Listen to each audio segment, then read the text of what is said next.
Hello guys, आज हमारी second video जिसमें हम पढ़ेंगे कार्बोहाइड्रेट का क्लासिफिकेशन। देखिए, classification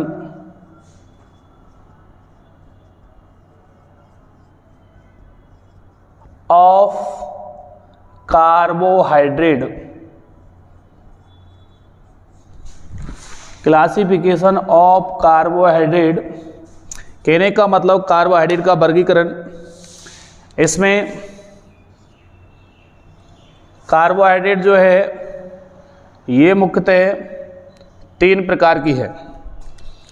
number 1 monosaccharide,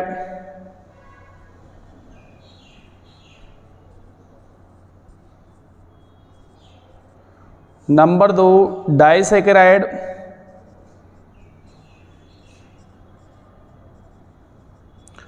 number 3 polysaccharide.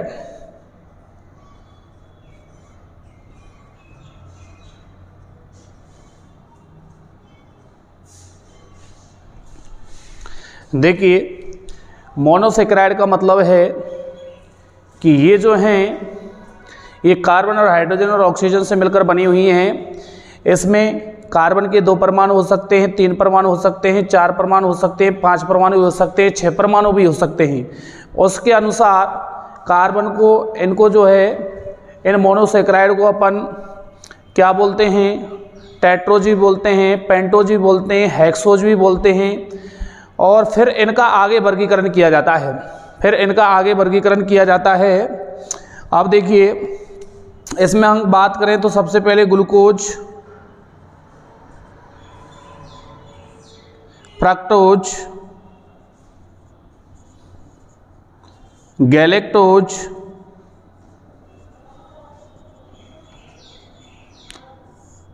Glucose, fructose, galactose.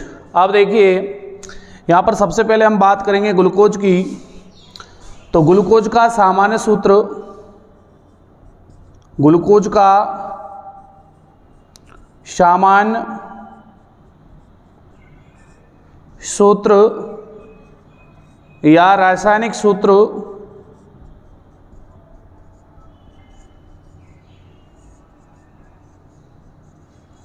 C6H12O6 होता है। C6H12O6 होता है। और ग्लूकोज की बात करें तो देखो, काजू, बादाम, अंगूर आदि में ग्लूकोज पाया जाता है। काजू, बादाम, अंगूर आदि में ग्लूकोज पाया जाता है। इसके बाद ग्लूकोज जो है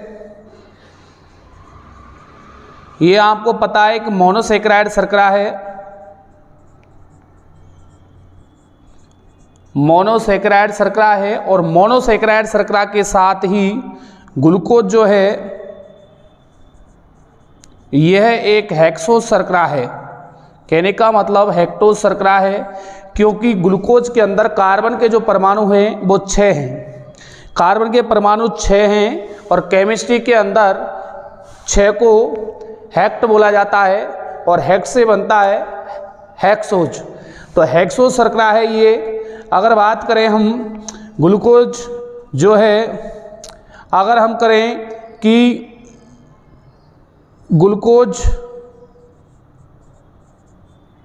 जो है यह हमें तुरंत ऊर्जा प्रदान करता है। ग्लूकोज हमें तुरंत ऊर्जा प्रदान करता है क्योंकि ग्लूकोज जो है एक मोनोसेकेराइड शर्करा है और इसका हमारी बॉडी के अंदर तुरंत पाचन होता है। किसका? ग्लूकोज का। यही कारण है कि खेल के मैदान में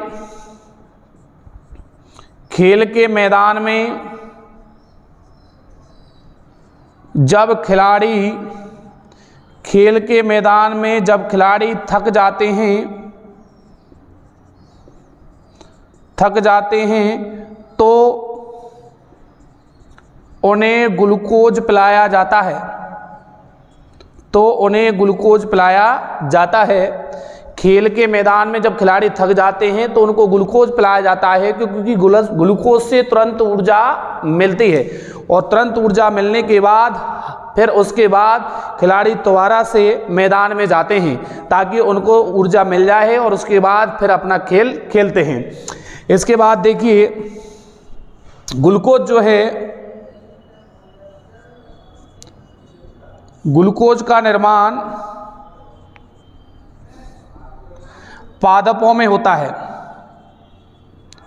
और पादपों में होता है और पादपों में पाया जाता है क्लोरोप्लास्ट। पादपों में क्लोरोप्लास्ट पाया जाता है जिसे बोलते हैं हम हरित लवक। हरित लवक में होती है प्रकाश संश्लेषण की अभिक्रिया।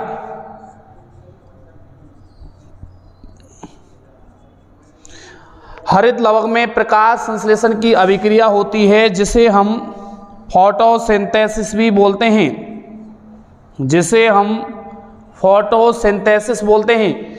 अब सुनिए, यदि प्रकाश संश्लेषण की अभिक्रिया होती है और प्रकाश संश्लेषण की अभिक्रिया में सबसे पहले तो हमें प्रकाश चाहिए, सूर्य का प्रकाश होना चाहिए, उसके बाद क्या होना चाहिए, जल होना चाहिए, उसके बाद होना चाहिए हमारे पास carbon dioxide.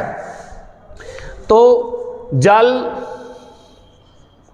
It means H2, carbon dioxide it means CO2, carbon dioxide it means CO2। इसके बाद है आपका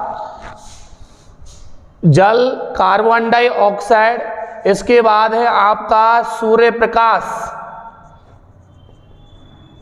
कहने का मतलब जल में कार्बन डाइऑक्साइड अगर उपस्थित है और वहां पर सूर्य का प्रकाश उपस्थित है और पौधों में हरित लवक उपस्थित है तो क्या होता है, जब सूर्य का प्रकाश होता है, सूर्य का प्रकाश जब होता है तो ये ग्लूकोज का निर्माण करते हैं C6H12O6 और ऑक्सीजन गैस मुक्त करते हैं।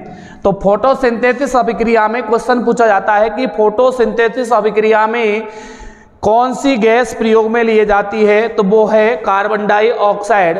और जल और सूर्य प्रकाश की उपस्थिति में प्रकाश संश्लेषण अभिक्रिया होती है और ग्लूकोज का निर्माण होता है। और ग्लूकोज का निर्माण होने के बाद पादपों में जो भोजन है, पादपों में भोजन स्टार्च के रूप में संचित रहता है, स्टार्च के रूप में संचित रहता है।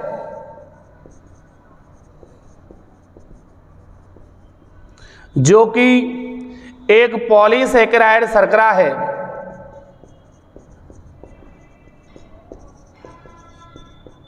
मेरे कहने का मतलब ये है, बात को समझने की कोशिश करो कि जब प्रकाश संश्लेषण अभिक्रिया होती है, मेरे कहने का मतलब ये है कि ग्लूकोज का निर्माण कैसे होता है। ग्लूकोज का निर्माण प्रकाश संश्लेषण अभिक्रिया से होता है और प्रकाश संश्लेषण अभिक्रिया में हमें जल चाहिए, कार्बन डाइऑक्साइड चाहिए और सूर्य प्रकाश की उपस्थिति चाहिए। जब सूर्य प्रकाश की उपस्थिति होगी तो ग्लूकोज का निर्माण होगा और ऑक्सीजन गैस मुक्त होगी। यही कारण है कि पादप हमें ऑक्सीजन गैस देते हैं।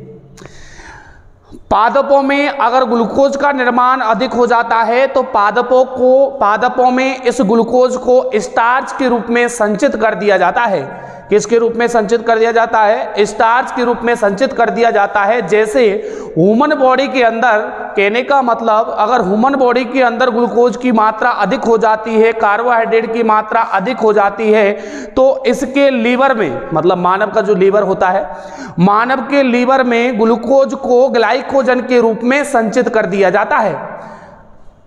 मानव के लीवर में ग्लूकोज को ग्लाइकोजन के रूप में संचित कर दिया जाता है। इसी प्रकार पादपों में जो भोजन संचित रहता है वे स्टार्च के रूप में रहता है और जंतुओं में जो भोजन संचित रहता है वो ग्लाइकोजन के रूप में संचित रहता है। इसके बाद बात करते हैं कि अगर ह्यूमन बॉडी के अंदर ग्लूकोज की मात्रा अधिक हो जाए, ह्यूमन बॉडी के अंदर अगर ग्लूकोज की मात्रा अधिक हो जाए, देखिए इधर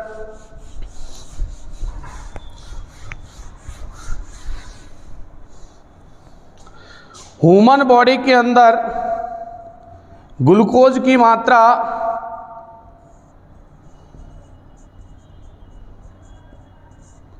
अधिक हो जाए,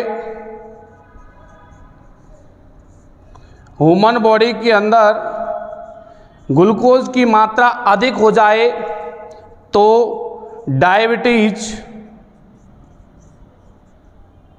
या मधुमेह रोग हो जाता है। यदि ह्यूमन बॉडी के अंदर ग्लूकोज की मात्रा अधिक हो गई, ब्लड के अंदर ग्लूकोज की मात्रा अधिक हो गई तो डायबिटीज या मधुमेह रोग हो जाता है और इसके लिए इंसुलिन के इंजेक्शन लगाए जाते हैं। इंसुलिन, इसके लिए इंसुलिन के इंजेक्शन लगाए जाते हैं। इसके लिए इंसुलिन के इंजेक्शन लगाए जाते हैं। अब बात आती है कि इंसुलिन का इंजेक्शन ही क्यों लगाया।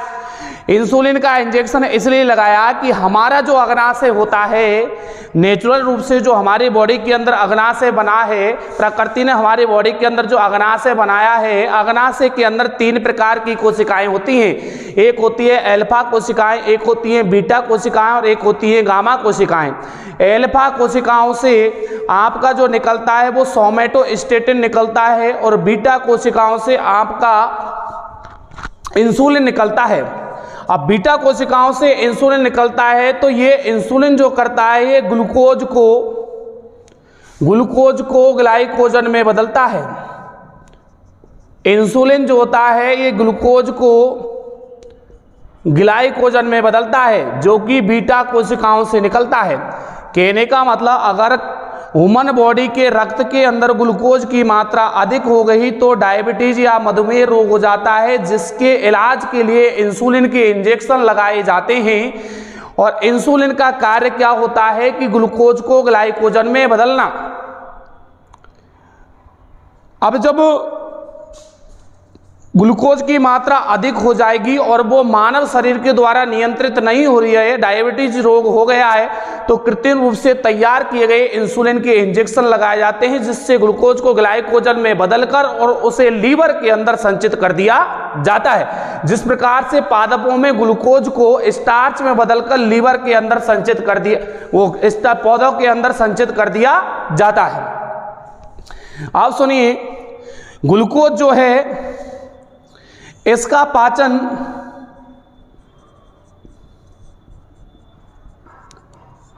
शीघ्र क्यों होता है? क्योंकि इसके अंदर एकल इकाइयां पाई जाती हैं, केवल सिंगल इकाइयां पाई जाती हैं।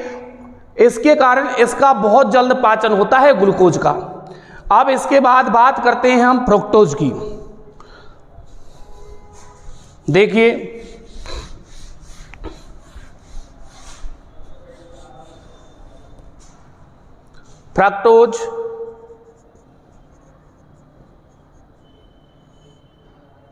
फ्रक्टोज को फलों की शर्करा कहा जाता है। फलों की शर्करा कहा जाता है। फ्रक्टोज को फलों की शर्करा कहा जाता है क्योंकि फ्रक्टोज शर्करा अधिकतम फलों में पाई जाती है।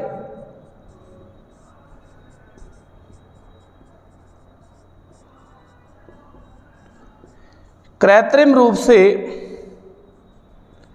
तैयार की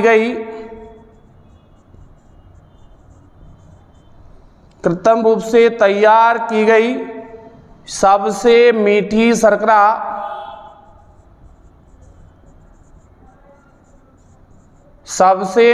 शर्करा एस्पार्टम या सैकेरिन है।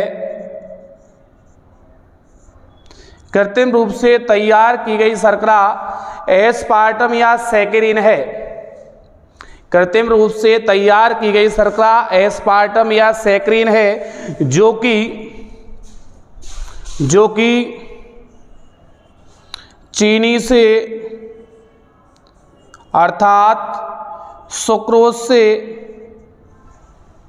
ये एक डाइसैकेराइड शर्करा है लेकिन यहाँ थोड़ा सा बताया जा रहा है इसके बारे में, चीनी से लगभग 400 से 500 गुना मीठी होती है। लगभग 400 से 500 ग्राम मीठी, 500 गुना मीठी होती है।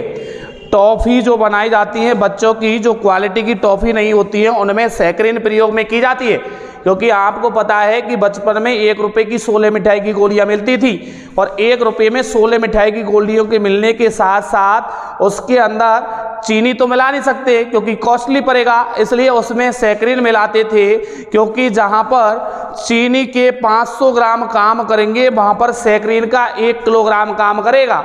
तो 1 किलोग्राम सैकरीन से 500 ग्राम चीनी के बराबर मिठाई की गोलियां बनाई जा सकती हैं। इसलिए उन टॉफ़ियों को, जो क्वालिटी वाली टॉफ़ी नहीं होती हैं और जिनको बच्चे खाते हैं, उसकी वजह से क्या होता है, बच्चों के दांत खराब हो जाते हैं। अब सुनिए, जो लोग डायबिटीज़ के रोगी होते हैं उनको सैकरीन से बनी मिठाइयाँ खिलाई जाती हैं, क्योंकि सैकरीन हमारी बॉडी के लिए 0% ऊर्जा प्रदान करती है। क्योंकि सैकरीन जो होती है हमारी बॉडी के लिए 0% ऊर्जा प्रदान करती है, और यह चीनी से लगभग 400-500 गुना मीठी होती है सैकरीन, और एस्पार्टम लगभग 500 से 600 गुना मीठी होती है एस्पार्टम। इसके बाद देखिए, प्राकृतिक रूप से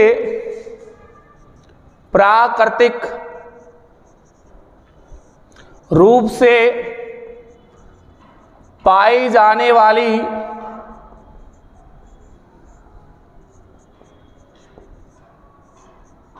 सबसे मीठी शर्करा,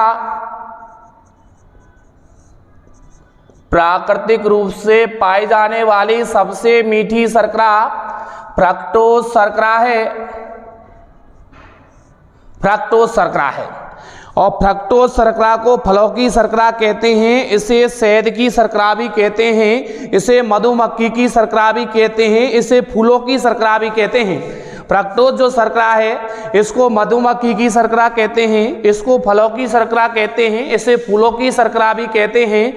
और फ्रक्टोज जो शर्करा है ये प्रकृति में पाई जाने वाली सबसे मीठी शर्करा है। कैसी शर्करा है? सबसे मीठी शर्करा है।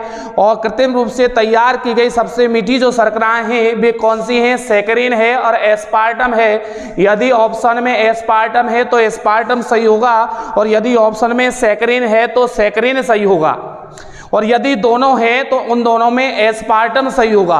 और सैकरीन, कई बार क्वेश्चन पूछा जाता है कॉम्पिटिटिव एग्जामों में कि ऐसी कौन सी शर्करा है जो कि हमारी बॉडी के लिए मीठे का कार्य करती है लेकिन ऊर्जा 0% देती है, तो वो होती है सैकरीन। कई बार क्वेश्चन पूछा जाता है कि ऐसी कौन सी शर्करा से मीठी बनी हुई शर्करा मिठाइयाँ हैं जिनसे 0% ऊर्जा मिलती है, तो वो है सैकरीन। तो डायबिटीज के जो रोगी लोग होते हैं वो मीठा स्वाद तो चख सकते हैं जीभ में पाई जाने वाली स्वाद ग्रंथियों के माध्यम से, लेकिन उनको ऊर्जा जो होती है वो 0% मिलती है। यही कारण है कि डायबिटीज के रोगी मीठा भी खा सकते हैं लेकिन सैकरीन से बनी हुई मिठाइयां। कारण क्या है? क्योंकि सैकरीन 0% ऊर्जा प्रदान करती है। इसके बाद देखते हैं ग्लूकोज, फ्रक्टोज, इसके बाद है गैलेक्टोज।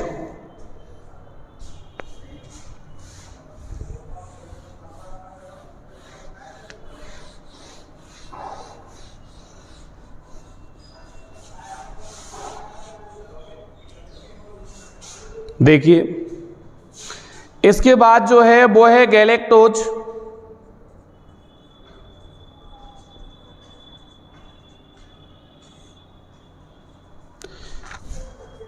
यह भी एक मोनोसैकेराइड शर्करा है गैलेक्टोज, जो कि माता के दूध में पाई जाती है, जो कि माता के दूध में पाई जाती है।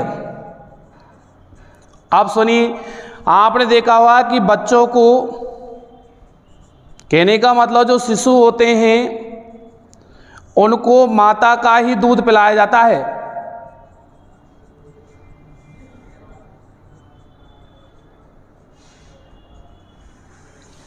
अब माता का ही दूध क्यों पिलाते हैं?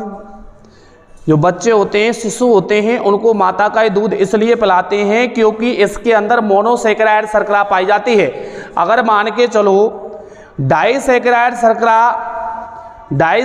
शर्करा पाई जाती तो बताओ बच्चे इसका पाचन कर पाते क्या? नहीं कर पाते, क्योंकि मोनोसैकेराइड शर्करा की अपेक्षा जो डाइसैकेराइड शर्करा होती हैं वो जटिल कार्बनिक यौगिक होती हैं, उनको पचाना बच्चों के लिए कठिन होता है, क्योंकि इतनी मात्रा में एंजाइम स्रावित नहीं होते बच्चों में जितने कि वयस्क व्यक्ति की बॉडी के अंदर होते हैं, क्योंकि बॉडी के अंदर जो एंजाइम को पचाने का जो कार्य करता है वो एंजाइम करते हैं, और एंजाइम को बायो कैटलिस्ट कहने का मतलब जैव उत्प्रेरक भी कहा जाता है। अब इसके बाद देखिए, गैलेक्टोज शर्करा जो है, गैलेक्टोज शर्करा मानव शरीर के अंदर एंटीजन व एंटीबॉडी, मानव शरीर के अंदर एंटीजन में एंटीबॉडी बनाने में सहायक होती है गैलेक्टोज शर्करा, अर्थात ह्यूमन बॉडी के अंदर पाए जाने वाले इम्यून पावर सिस्टम, कहने का मतलब आईपीएस जो होता है, immune power system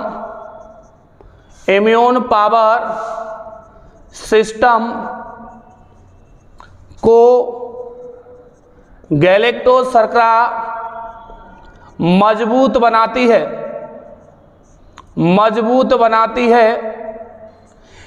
immune power system क्या है बॉडी के अंदर? इम्यून पावर सिस्टम होता है कि हमारी बॉडी के अंदर यदि कोई हानिकारक जीवाणु प्रवेश करता है तो उसको खत्म करने का जो कार्य होता है वो एंटीजन व एंटीबॉडी का होता है। जो रोग प्रतिरक्षी तंत्र होता है उसके अंदर एंटीजन व एंटीबॉडी पाई जाती है, और एंटीजन और एंटीबॉडी क्या करते हैं, यदि कोई हानिकारक जीवाणु बॉडी के अंदर घुसता है तो उसको क्या कर देते हैं, उसकी संख्या में वृद्धि होने से पहले ही उसको क्या कर देते हैं, खत्म कर देते हैं। तो रोग प्रतिरक्षी तंत्र जो होता है वो हमारी बॉडी के अंदर रोगों से लड़ने की क्षमता पैदा करता है। अब सुनिए, माता के दूध को हल्का दूध क्यों कहा जाता है? ग्रामीण क्षेत्रों में कहा जाता है कि माता का दूध हल्का दूध होता है। इसलिए माता का दूध जो हल्का होता है वो किस लिए होता है? वो इसलिए होता है कि माता के दूध में जो होता है वो गैलेक्टोज शर्करा पाई जाती है, जो कि एक मोनोसैकेराइड शर्करा है, जबकि भैंस का जो दूध होता है वो भारी दूध होता है, गाय का जो दूध होता है वो भी थोड़ा भारी दूध होता है, लेकिन माता का जो दूध होता है वो हल्का दूध होता है, क्योंकि इसमें गैलेक्टोज शर्करा होती है, जबकि भैंस का दूध भारी दूध होता है क्योंकि उसमें लैक्टोज शर्करा होती है। अब लैक्टोज शर्करा युक्त अगर दूध को बच्चों को पिलाएंगे तो उनकी लीवर के ऊपर इफेक्ट करेगा, और वो क्या करेंगे, पूर्ण रूपेण उनके लीवर में भी संक्रमण हो सकता है। दूसरी बात कि उनका पाचन नहीं कर पाएंगे वो, और उनको पूर्ण रूपेण ऊर्जा नहीं मिल पाएगी। इसके बाद हम बात करते हैं, ये हो गया ग्लूकोज, फ्रक्टोज और गैलेक्टोज।